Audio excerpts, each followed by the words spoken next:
Les habla Maynor E. Salas en Diálogos Impopulares. Me acompaña mi amigo y colega, el profesor Enrique Pedro Aba.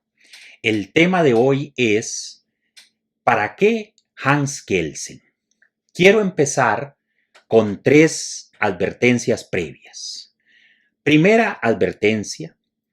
A diferencia de otros diálogos que he mantenido con el profesor Aba, este presupone algún conocimiento, aunque sea básico, de Hans Kelsen y sus ideas en materia de filosofía o teoría del derecho.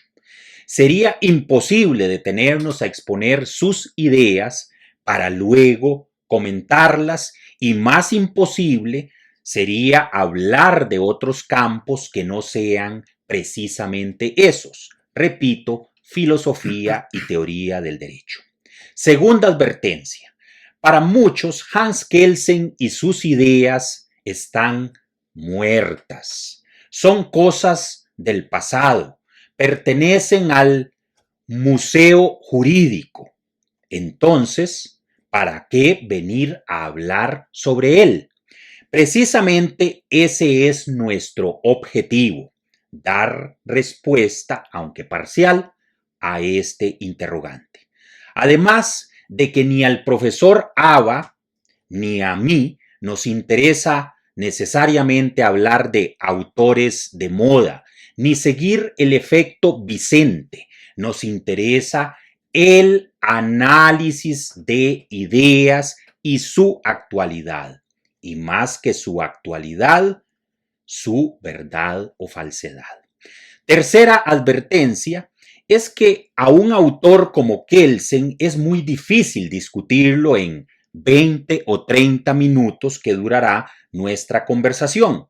Lo que acá vamos a decir son cuestiones básicas, pero que son precisamente las que se pasan por alto por parte de muchas personas, juristas y filósofos del derecho incluidos. Este diálogo es más bien una invitación para que se consulte nuestro futuro libro titulado Kelsen contra los kelsenianos, que estamos en proceso de elaboración, así como un artículo que ha publicado el profesor Aba sobre este tema. Dicho esto, entremos directamente en materia. Le pregunto entonces al profesor Aba, ¿por qué y para qué Kelsen actualmente?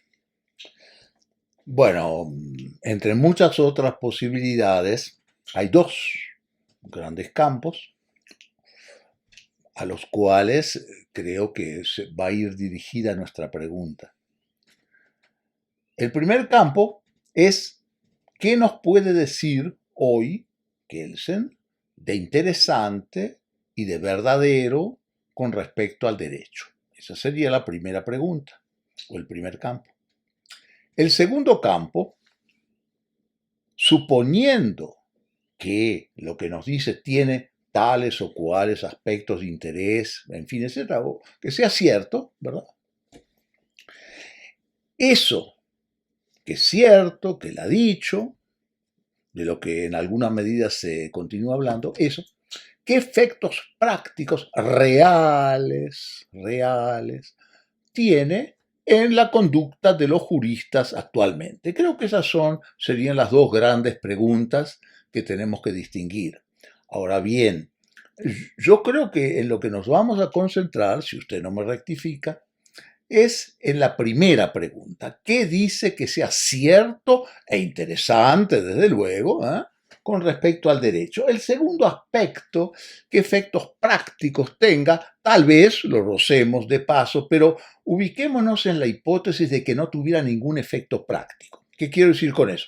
Que lean o no lean a Kelsen, los jueces, los abogados, la gente, haga exactamente lo mismo. Supongamos que fuera así. Aún en ese caso, sigue teniendo un interés fundamental, lo primero, por el mismo motivo que tienen interés los distintos campos del conocimiento, que solo parcialmente pueden estar sometidos a la utilidad. La astronomía, ¿para qué sirve? Etcétera, etcétera. Entonces, no sé si usted está de acuerdo conmigo, que nos concentremos en la pregunta ¿qué nos dice de verdadero e interesante lo que escribió Kelsen sobre el derecho en la actualidad? Coincido con usted. Mi respuesta creo que a ese interrogante inicial iría en el siguiente sentido, profesor. Yo creo que Kelsen es un pensador importante, con ideas importantes, como usted señala, y ya eso es motivo suficiente para su consideración. Pero también yo creo, y me parece que esta es un ángulo de la cosa que podríamos explorar, creo que Kelsen ha sufrido a lo largo de los años una suerte de, valga el término, de infortunio. ¿Y en qué consiste este infortunio? Pues muchos en las facultades de Derecho, etcétera, entre juristas, lo invocan, y me disculpo por la franqueza con que diré esto, no sé si usted estará o no de acuerdo, muchos invocan a Kelsen incluso sin haberlo leído o sin haberlo leído con el detenimiento que se requiere, o repiten simplemente consignas generales que circulan por allí, aunque sean erróneas. Eso es lo primero. Han surgido así una suerte de malentendidos sobre lo que dijo o no dijo, sobre el positivismo jurídico, sobre el derecho y la moral, sobre la norma fundamental, sobre la pureza o impureza del derecho, etc. Me gustaría que hoy habláramos un poco sobre algunos de esos malentendidos y, para empezar directamente, le hago una pregunta, ojalá un poco provocadora, que es la siguiente. Yo creo que tanto usted como yo nos consideramos y nos hemos autodefinido en algún grado como realistas jurídicos en distintos foros. Pregunta: ¿qué tendría que decirle Kelsen a un realista jurídico? Si se supone que su pensamiento, al menos así han opinado algunos, está en el extremo opuesto del realismo jurídico, ¿o acaso no es así? Bueno, menuda pregunta la segunda, pero vamos a empezar por lo primero. El infortunio al que usted se refiere de Kelsen, pues eso no tiene nada de particular. Eso es general, prácticamente nunca ha sucedido algo diferente con ningún autor de prestigio en ningún campo de las ciencias sociales. Fíjese, todos los grandes teóricos políticos, a los que se invoca, a los que se nombra, no los que no se nombra, son objeto de unas simplificaciones a cual más grosera. Hayan dicho o no hayan dicho lo correcto con respecto a esto, con respecto a aquello, lo que fuera, la manera en que opera la recepción general, popular de eso, siempre es simplificadora, cuando no deformadora y hasta contraria a cosas que han dicho. Eso es absolutamente general y no voy a dar ejemplos, los hemos dado en algún lado y es muy conocido. Yo no conozco ninguna excepción. Bueno, pareciera, perdón, a propósito de eso, que más bien mucha de la labor exegética que se realiza de los grandes autores se basan precisamente en esos malentendidos. En la labor exegética hay que distinguir algo. Yo en realidad no me refería tanto a la labor exegética de estudiosos, sino más bien a lo que se dice en general. Bueno, le digo una cosa, ¿verdad? Que no tiene nada que ver con esto, y es en realidad un ejemplo extremo y pintoresco. La teoría de la relatividad de Einstein se ha interpretado como el sentido de que todo es relativo, que cualquier cosa se puede decir, que no tiene nada que ver lo uno con lo otro. Vaya, entonces, que eso haya sucedido con Kelsen sería un milagro que no hubiera sucedido. Si es el autor más comentado, ¿cómo no va a suceder eso? Bueno, eso en cuanto al infortunio. El infortunio es inevitable. Ahora paso a la segunda pregunta, que es bastante más difícil de contestar en dos palabras. Nosotros por ahí tenemos unos videos y no podemos ni siquiera resumir nada de eso acá, en cuanto a en qué sentido entendimos realismo jurídico. En media palabra, sin explicarlo, digamos, el realista jurídico es el que se fija en el derecho cómo sucede en la práctica. Esto es una simplificación, pero para orientar algo la cosa. Bueno, ¿es realista jurídico en tal sentido Kelsen? Yo diría que en la mayor parte de lo que dice en sus obras específicamente jurídicas, porque tiene muchas otras cosas, ciencia política, teoría social, etc. Yo diría que sí, que la gran mayoría de las cosas que dice son no solo cosas descriptivamente correctas con respecto al derecho, efectivamente así funciona en la práctica, sino que además son cosas que generalmente no se dicen y más aún diría. En alguna de ellas específicamente van más bien en contra de lo que se dice en general y de lo que se dice que él dice. No sé si por ahí introduje la respuesta. Me parece que sí, profesor, que va precisamente a contrapelo de lo que se le suele atribuir a Kelsen, ¿verdad? En el sentido de que como positivista que es, opone al realismo jurídico. Cuestión anecdótica, Kelsen en 1942, cuando se traslada a Estados Unidos, en 1942 imparte en la Universidad de Harvard una serie de charlas precisamente en lo que se conoce como las Oliver Wendell Holmes Lectures, que obviamente reconocido es que Oliver Wendell Holmes pues era uno de los máximos exponentes del realismo jurídico. Pero además, si nos vamos propiamente al texto mismo de lo que nos ha dicho en algunos lugares Kelsen, leo brevísimamente una cita de él de 2 renglones que dice que la teoría pura del derecho es una teoría del derecho positivo, es decir, una teoría del derecho real y no del derecho ideal, una teoría de la realidad jurídica. Yo creo que con eso queda pues suficientemente claro el punto. Segunda, Perdón, pues, perdón que lo interrumpa, efectivamente, pero la gran pregunta es si lo es verdaderamente, porque podría ser que lo dijera y no lo fuese, quién sabe. Pero sí está marcada la intención, la gran pregunta es si eso es así. Adelante. correcto, Adel. Lo otro que quisiera preguntarle es lo siguiente. Un malentendido frecuente es este. La teoría de Kelsen ha pasado a la historia jurídica o del pensamiento jurídico como una teoría pura del derecho. Pongo el énfasis en este concepto de pura.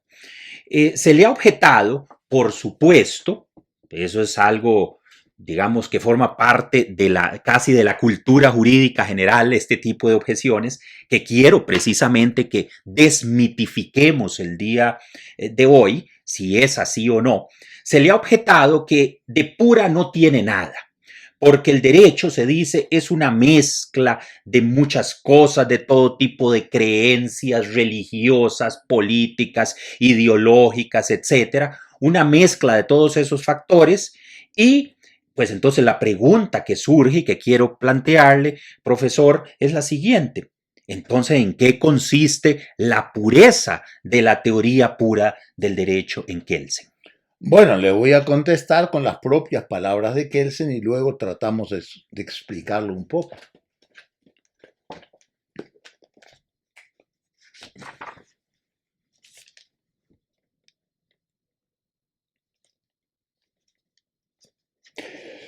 Dice Kelsen, la cita es un poco más larga, eventualmente la retomo, pero para poner la síntesis, dice, textual, pero la teoría pura del derecho es una teoría, subrayado teoría, es una teoría pura del derecho, no la teoría de un derecho puro. La teoría es pura, pero esa teoría justamente no afirma para nada que el derecho mismo sea puro. Ahí tenemos, diríamos, la idea clave. Hay que explicarlo un poquito, tal vez, para tratar de hacerlo de la Vamos a ver, voy a poner un ejemplo que no tiene nada que ver con el derecho, pero pienso que con ese ejemplo podemos entenderlo. Un médico examina a un paciente que tiene cáncer. Le dice que tiene cáncer al paciente. Bueno, por el hecho de que el médico reconozca que el paciente tiene cáncer, uno, no quiere decir que el propio médico tenga cáncer, ni que esté diciendo otra cosa que el que tiene cáncer es el paciente, no la vida en general. Y tampoco está diciendo que está muy feliz de que el paciente tenga el cáncer. No está recomendando que tenga el cáncer. Lo que está diciendo, mire, yo reconozco eso. Es decir, un médico se supone que él no está infectado para detectar una infección en otro. No se supone que él esté infectado para... Bueno, es exactamente lo mismo. Sí, La teoría... perdón, profesor, se me ocurre, digamos, quiero recordar un ejemplo a propósito de eso que complementa el que usted ha puesto, a propósito de una disciplina, ya no de un profesional en un determinado campo. La microbiología, al menos en este país, estudia, y creo, los organismos de las heces, pero no por ello, ni tampoco implica que su método de investigación deba oler mal o estar lleno de microorganismos o de impurezas. Así Una es. cosa sería la disciplina en cuanto rama del conocimiento, producto de la división del trabajo y demás, y otra cosa muy distinta es el objeto de esa disciplina. Una cosa es la disciplina jurídica como tal, otra cosa su objeto. En este caso, el problema es un problema semántico porque la disciplina se denomina derecho, pero el objeto de la disciplina se denomina derecho. Entonces, las personas tienden a confundir lo que es el plano teorético con el objeto de la disciplina de derecho. No sé si coincide usted con estas apreciaciones. Es exactamente lo mismo. Y los ejemplos de tantas otras disciplinas son infinitos. El astrónomo no está navegando en la galaxia, ¿verdad? O sea que para reconocer lo que tiene la galaxia no tiene que estar él en la galaxia. Bueno, la idea central es esa, que es aplicable prácticamente a todas las ciencias. Una cosa es la descripción de cómo las cosas son, otra cosa es eventualmente que usted presente remedios, lo que sea, que lo juzgue bien, que lo juzgue mal, todo eso. Entonces, cuando Kelsen dice, es una teoría pura del derecho, ¿qué es lo puro?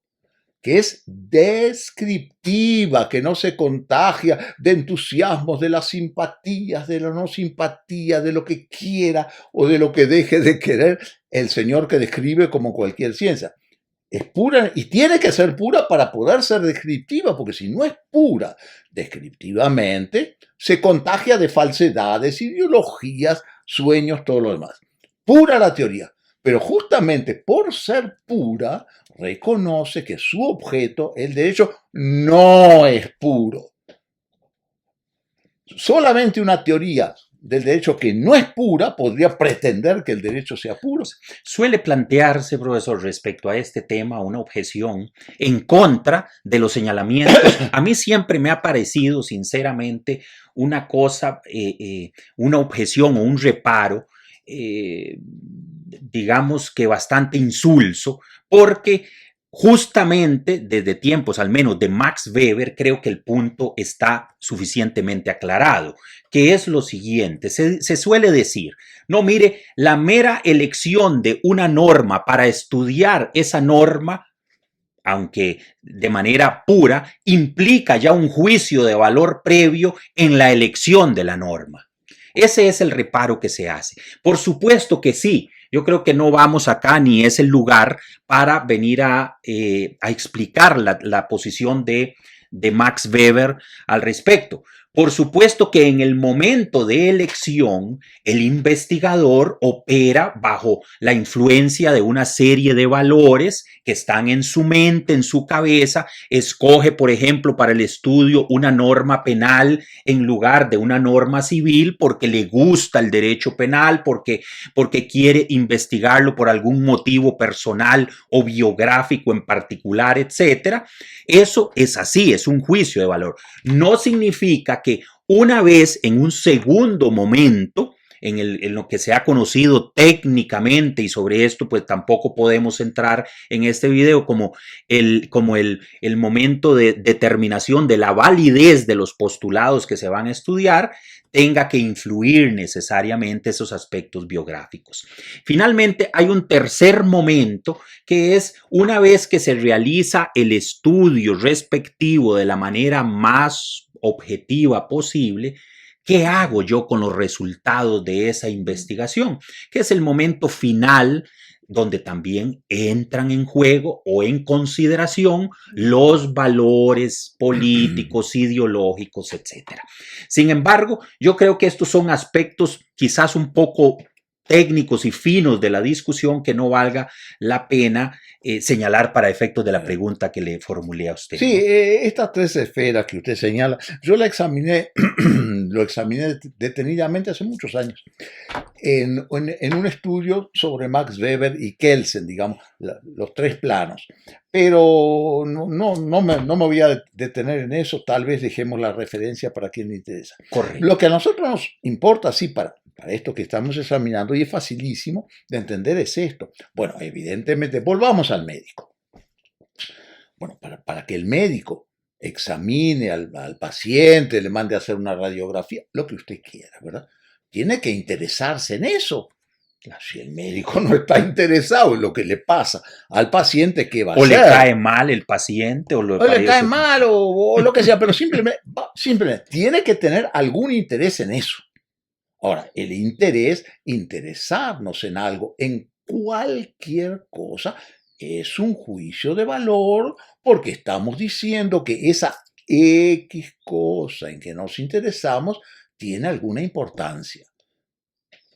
Inevitable, eso vale para absolutamente toda ciencia. Entonces, evidentemente, vamos a ver, que él se interesa en las X cosas que dice, pero no ese es el punto. El punto nuevamente estamos en que para que la teoría pueda describir a su objeto, tiene en ese momento que desinteresarse no del objeto, pues si no puede decir nada. No, tiene que desinteresarse de si le gusta, si no le gusta, si es bueno, si es malo, si es regular, si lo va a poder arreglar o no. Para describir tiene que saber primero qué cosas son.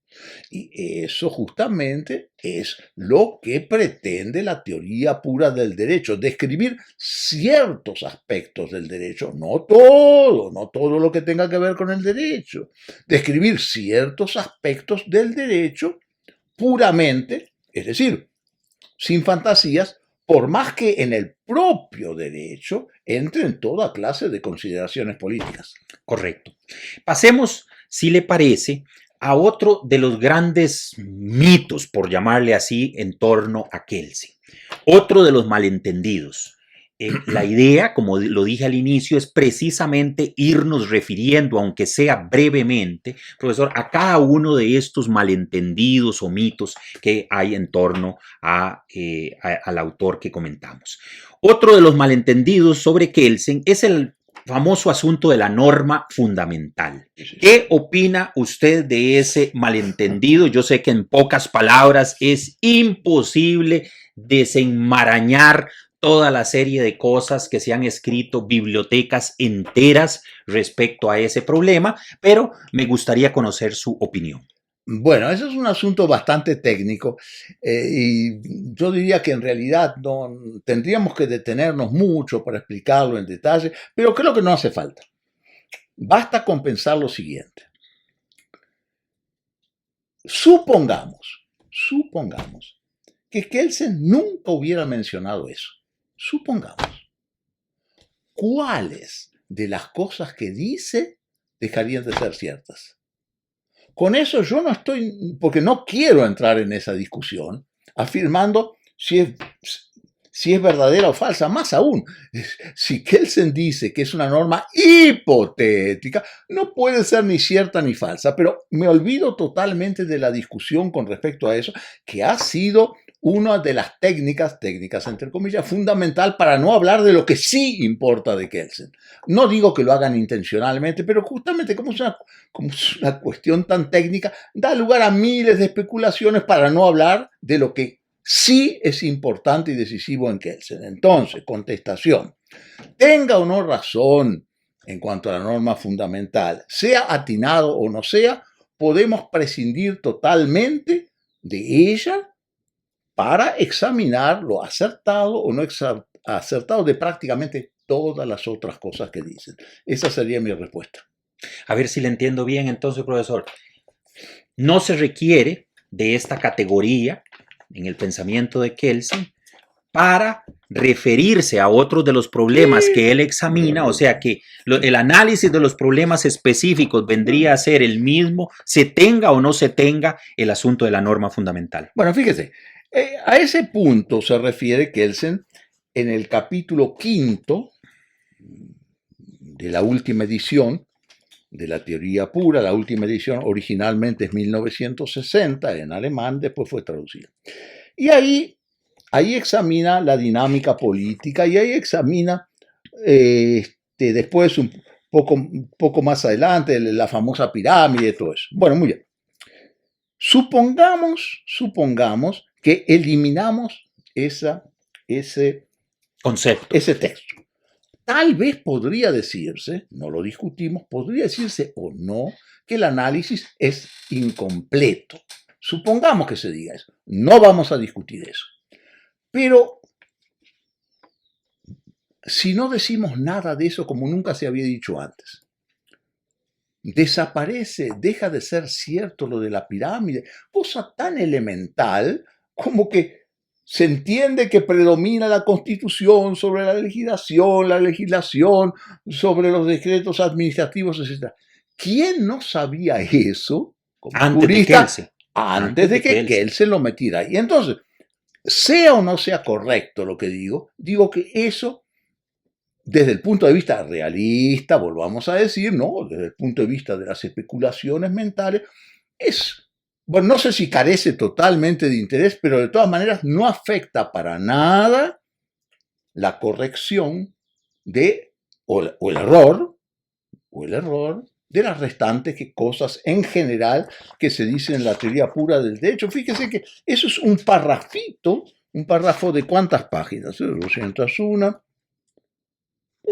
Bueno, máximo unas 10, 20 páginas. 10, 20 páginas, estoy citando la edición española, 10, 20 páginas en 364.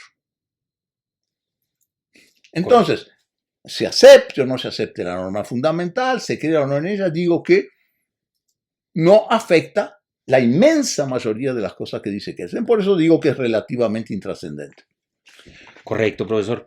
No es que quiera yo entrar precisamente un poco porque usted dice que no desea hacerlo, ¿verdad? Yo me conformo en este momento con dar en términos muy generales, mi posición a este respecto, sin detrimento de que coincida también con lo que usted señala. Yo creo que este asunto de la norma fundamental sucede, aunque no se tematice, en cualquier otro campo. No importa si una disciplina de las ciencias sociales o una disciplina de las ciencias llamadas ciencias naturales, etc.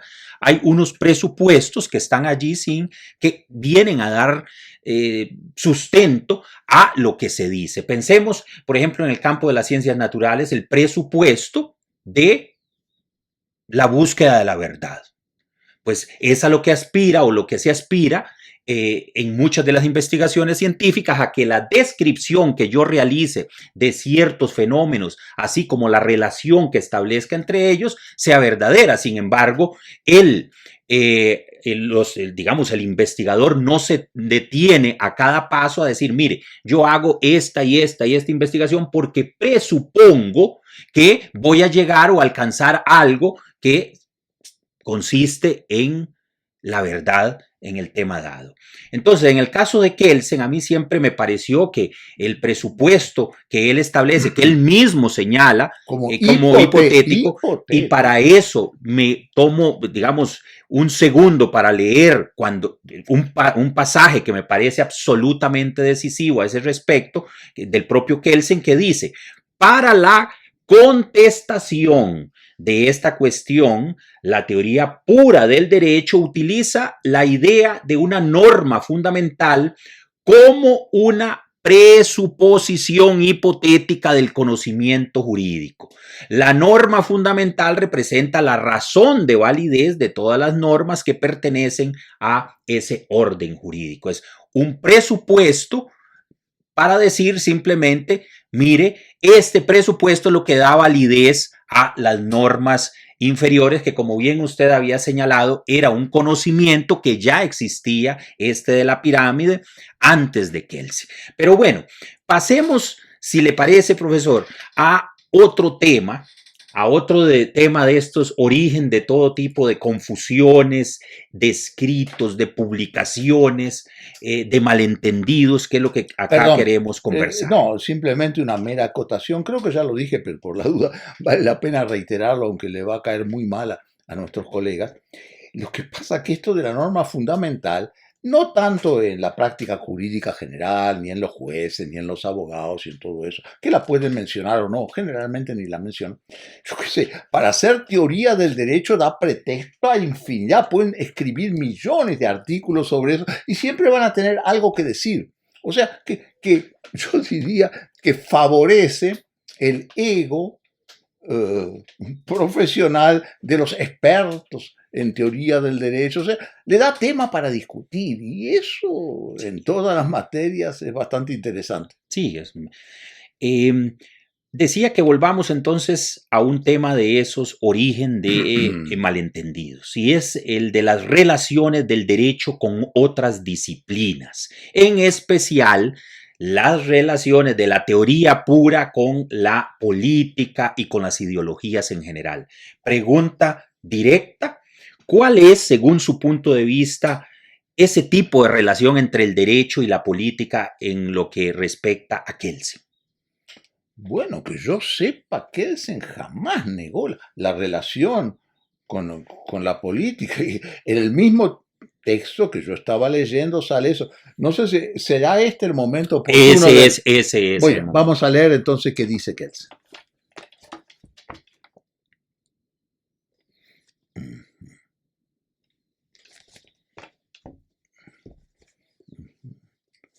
Creo que está en este otro.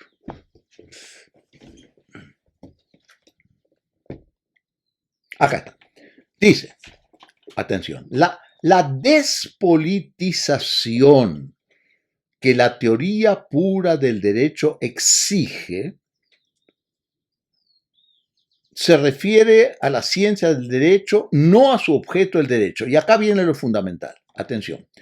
El derecho no puede ser separado de la política. Repito, el derecho no puede ser separado de la política, pues es esencialmente el derecho un instrumento de la política. Sea o no sea cierto lo que él dice, no entramos en la discusión de fondo, el hecho es que, con razón o sin razón, Kelsen es el primero en no separar el derecho de la política.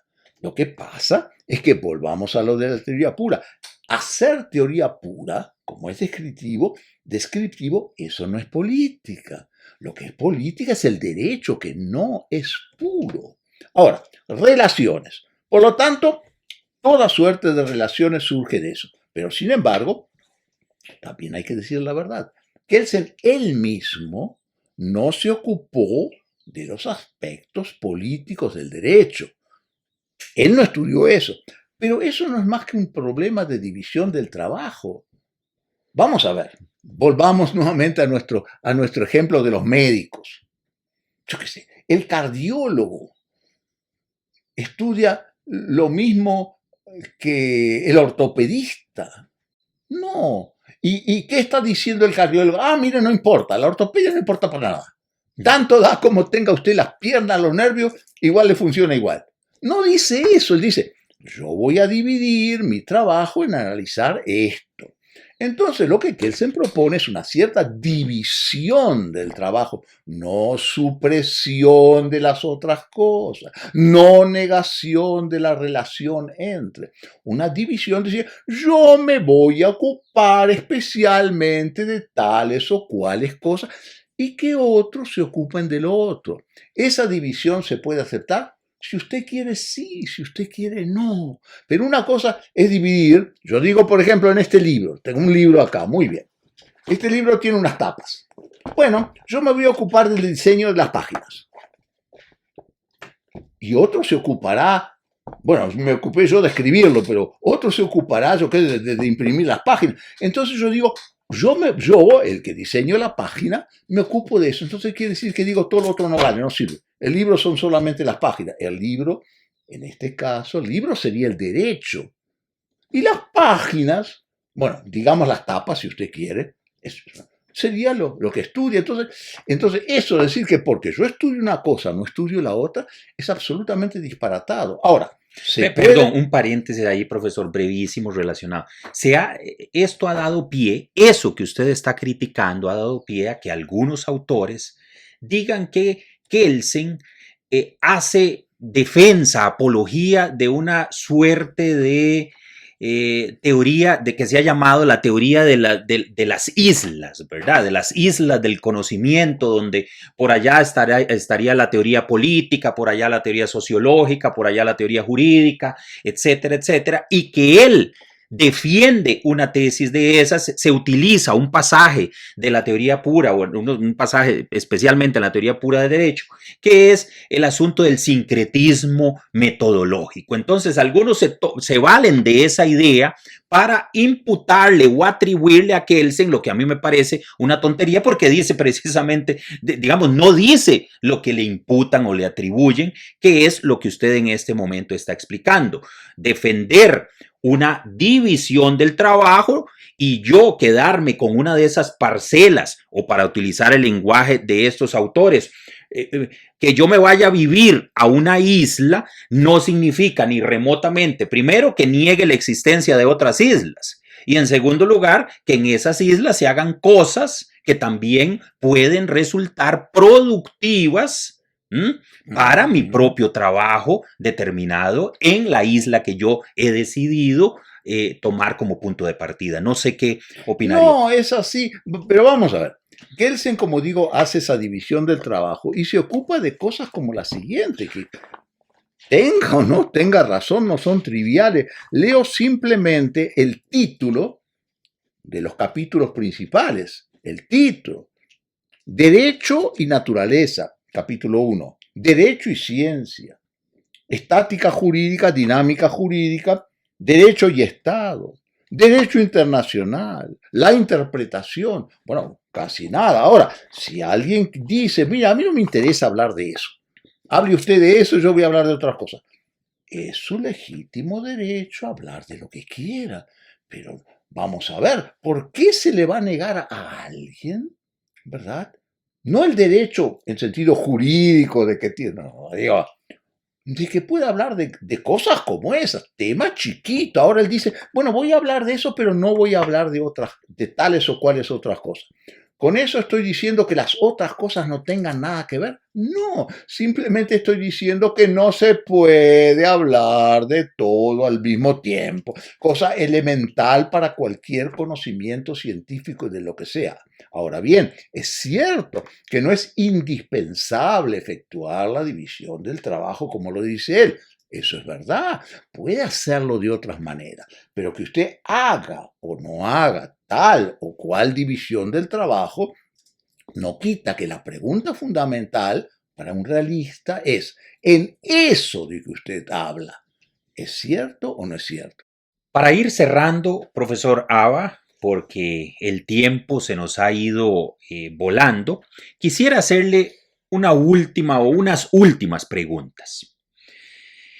Yo creo que es posible distinguir entre lo que dice Kelsen propiamente, sus textos y sus libros, y es de esto que hemos hablado en la medida de lo posible, y entre lo que dice un llamado kelsenismo corriente, voy a valerme de esa expresión, que sería una suerte de concepción jurídicamente popular que predomina sobre Kelsen, por ejemplo, en las facultades de Derecho, en los cursos introductorios, etc.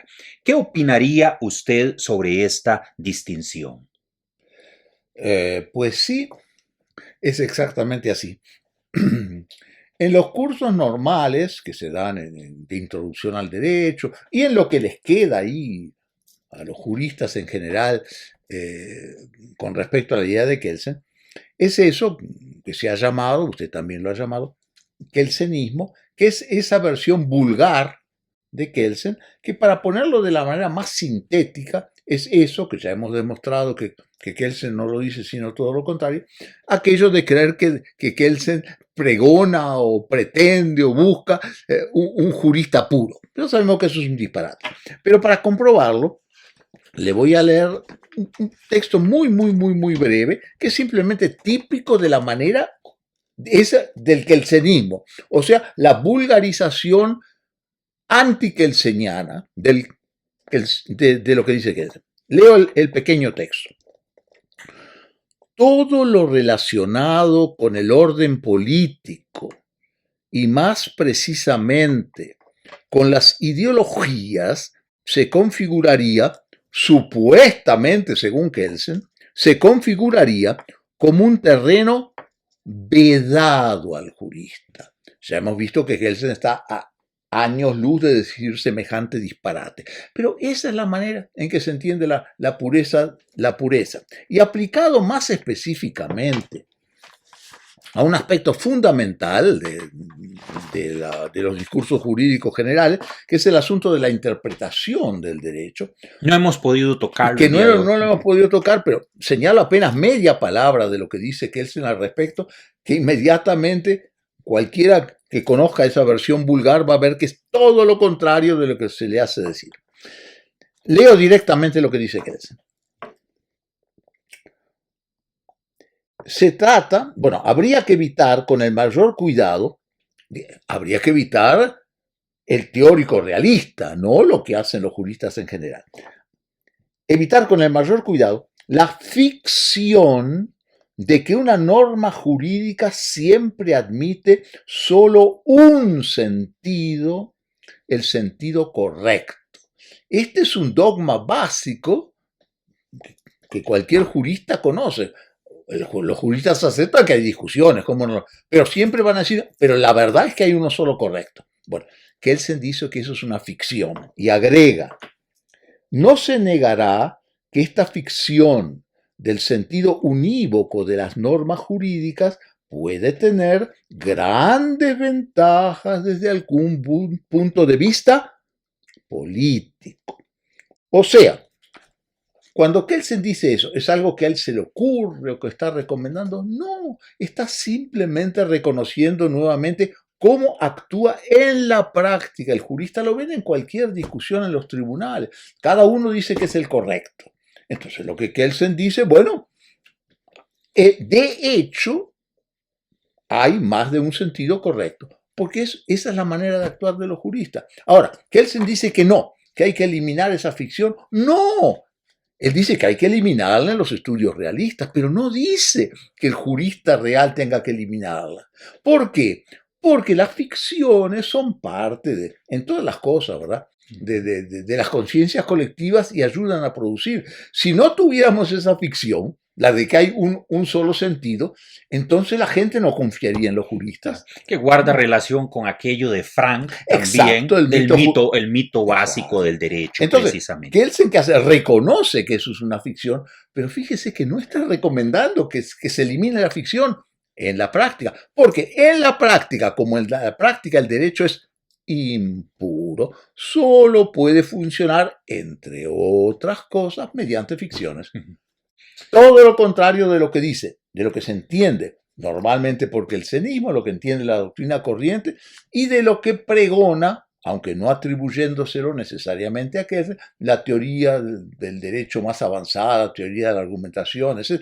Todos creen que hay un sentido correcto.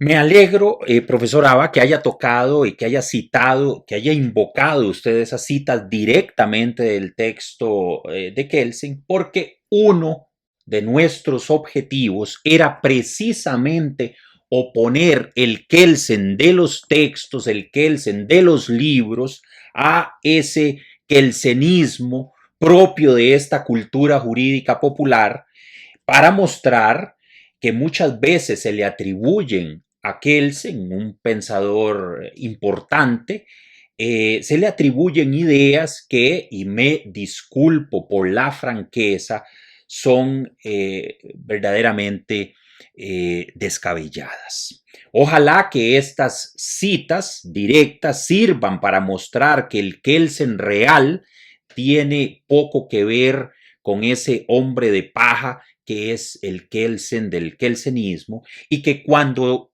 se critica, y esto es un tema que no hemos profundizado, pero aprovecho para decirlo de modo aforístico, que cuando se critica al llamado positivismo de Kelsen, obviamente sin distinguir aquello de Norberto Bobbio sobre los tipos de positivismo, etcétera, que cuando se critica el llamado positivismo de Kelsen, repito, se está criticando muchas veces otra cosa distinta a lo que Kelsen mismo señala a texto expreso. Una acotación final. Fíjese usted, con todo lo que hemos dicho, no estamos afirmando, usted no lo ha afirmado, yo no lo he afirmado, que estemos de acuerdo con todo lo que dice Kelsen. Pero no podemos entrar en detalle. Sin ir más lejos, también Kelsen, a mi juicio por lo menos, a veces se le escapa la pajarita y llega a cosas absolutamente fantásticas, como toda su doctrina sobre el derecho internacional, que es una cosa absolutamente en el aire y que no tiene nada que ver con la experiencia real de la ONU y de sus protagonistas. Claro, también otro tema que no hemos hablado acá y no vamos a abordar, pero yo siempre he tenido también mis dudas. Hay una cierta pretensión subyacente en Kelsen sobre la idea del sistema jurídico, y ya eso, digamos que en otro momento quizás podamos mostrar el carácter absolutamente ficticio de todas estas pretensiones. Les ha hablado Maynor E. Salas. Muchísimas gracias al profesor y amigo Enrique Pedro Aba por su grata compañía.